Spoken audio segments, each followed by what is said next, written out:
Demon slayer series में थोड़ा सा ब्रेक लगाते हैं और उसके बाद स्टार्ट करते हैं जुजुत्सु काइसेन की, क्योंकि जुजुत्सु काइसेन की अभी काफी ज्यादा हाइप है और आप लोग मुझे कमेंट कर रहे हो कि जुजुत्सु काइसेन का एक्सप्लेनेशन किधर है। एंड यू नो आप लोगों को पता नहीं होगा, लेकिन जुजुत्सु काइसेन के कई सारे चैप्टर है जो कि एक्सप्लेन करने में काफी ज्यादा टाइम लगेगा। तो मैं सोच रहा हूँ कि डीमन स्लेयर के साथ जुजुत्सु काइसेन को भी एक्सप्लेन करते हुए ही चल। जुजुत्सु काइसेन का सीजन 2 खत्म हुआ था चैप्टर 137 से, फिर उसके बाद हम कंटिन्यू करेंगे चैप्टर 138। सो रिलैक्स गाइस, इस वीडियो में मैं पूरा jujutsu Kaisen panel bye panel easily तरीके से एक्सप्लेन करने की कोशिश करूंगा और आपको ये एक्सप्लेनेशन देख के डेफिनेटली आगे की स्टोरी समझ में आ जाएगी। बिना टाइम वेस्ट करे चलो वीडियो को स्टार्ट करते हैं। Let's guess the best arc AK Demon slayer.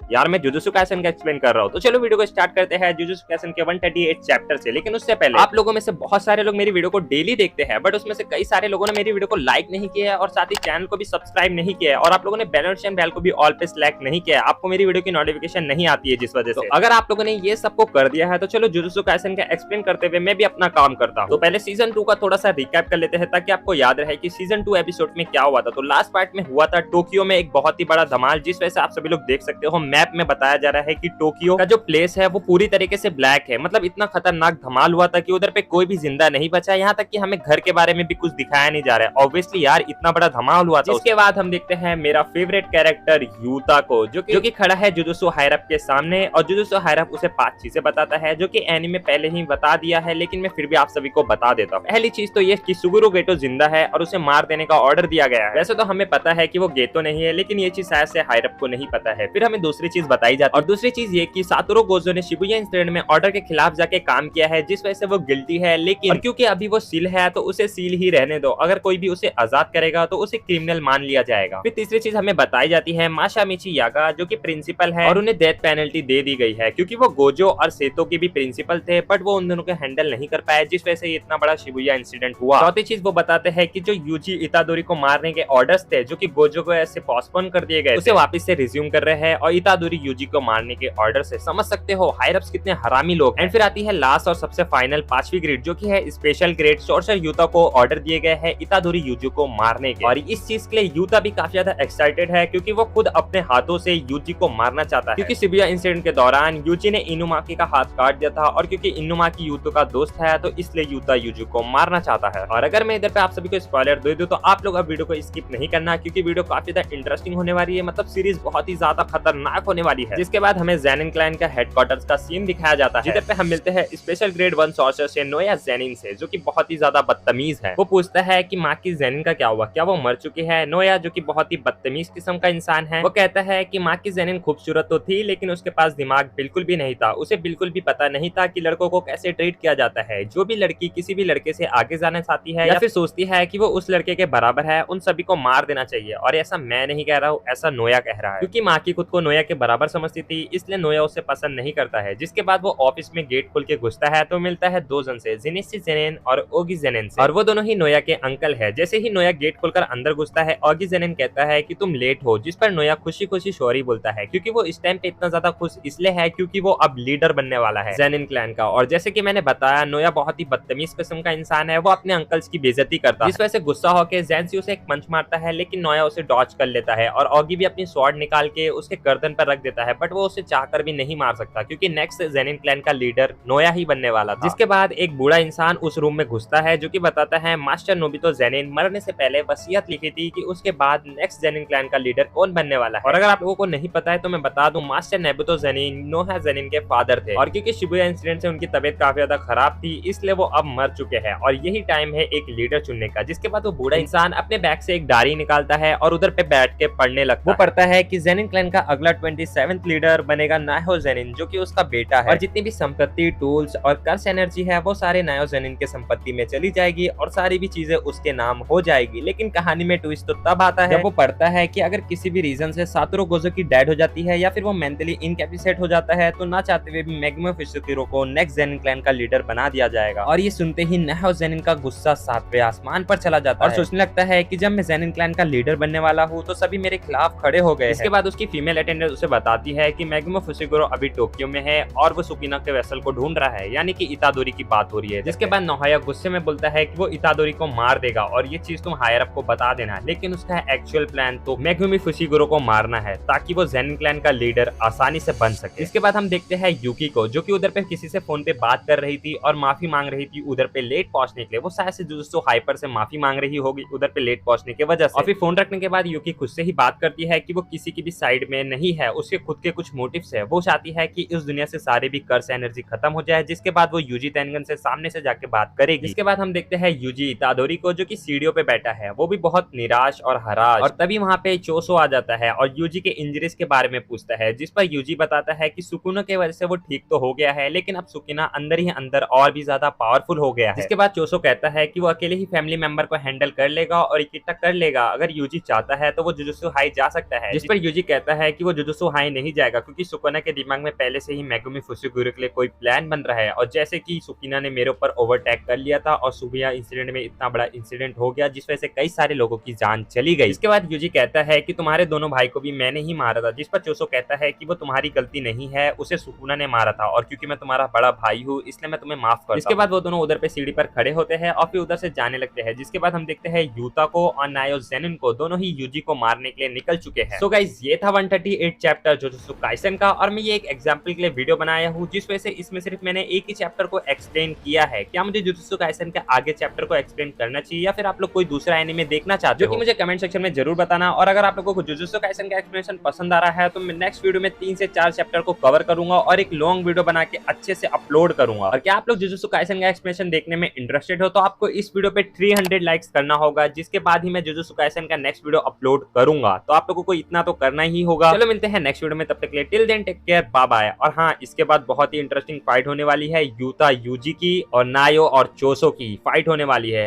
हाँ, मैंने स्पॉइलर दे दिया थोड़ा सा, बट ठीक है यार।